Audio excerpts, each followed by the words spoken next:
Hey, welcome back to RamZland. Today I want to show you the effect of a laser on a photochromic lens. Check this out. So in this investigation, I'm using different colored lasers and photochromic lenses, also called light darkening lenses. So photochromic lenses have been around since 1960, and indoor lighting has no effect on the lens, but UV light from the sun darkens the lens. I wonder what would happen if we beam different frequencies of light from a laser at the lens. Let's find out. So here's a red laser, and it has a wavelength of 650 nanometers. And you can see that it doesn't appear to be darkening the lens at all. And here's a green laser, and it has a wavelength of 535 nanometers. And doesn't appear to be darkening the lens. Here's a blue laser. This one has a wavelength of 450 nanometers, so this has a little bit more power to it. But again, doesn't seem to be darkening the lens at all. Here's a purple laser. This is a UV laser, and it's got a wavelength of 365 nanometers. Let's see what happens with it. Look at that.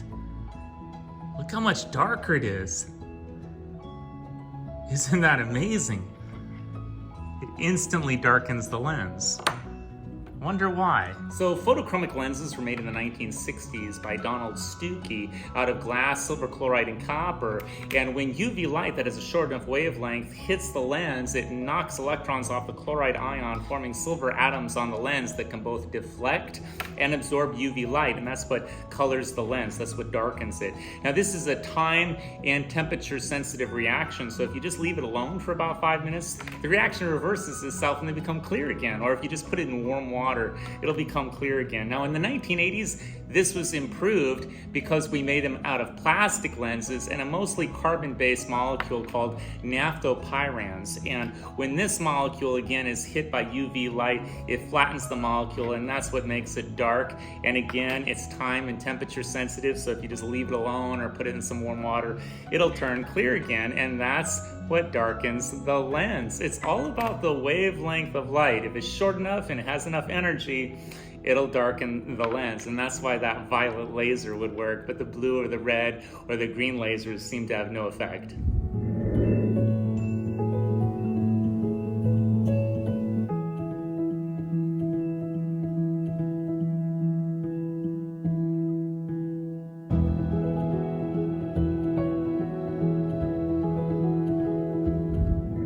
I hope you enjoyed today's edition of RamZland, and I'll see you next time.